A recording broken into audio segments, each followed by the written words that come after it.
salaad idhur saamileel kwalidhi saadibalaha geliye Somali Press Online sahelme ee booqay website Somali Press Online warar xiiso leh iyo wararka sportiska ganacsiga arrimo bini'aadamnimada siyaasadda akhbaaradkan kiisa badan oo ku jaran adduunka afartis jaha ku bogay warar laakiin ka gudbiyo Ingiriis iyo afka Soomaaliga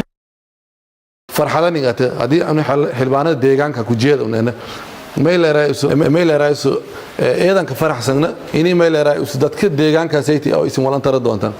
meeleraayso eedasin kama hanagaan qaabka wasaaradda oo xoolaha loo daaweynayo dad wax la bari idin nafkiin dadka wax la bari waxa la rabaa waxbarashadaas inay ka faa'iideystaan deegaankan ugu faa'iideystaan dadka deegaanka isku keentaan tababarka qaadataan aad gaarsiisaan si oo rasmi ahaan waajibka idin saaran aad u gudataan waxaan leeyahay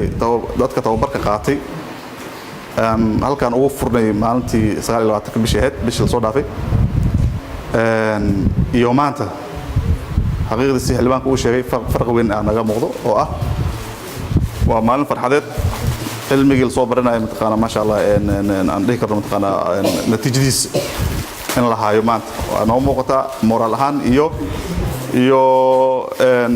diyaar garowgii mataqaana ay sameeyeen ardada marka sida darteed waxaan leenahay waxaan diyaar u nahay insha Allah hadii wixii ka dambeeyo cilmiga aad barateen inaad wasaaradda ay diyaar u tahay mataqaana in kala shaqeyso goobi aad ka timaadeen aad dadkiin wax gaarsiisaan aad xiriir toos ah aad la yeelateen wasaaraddiina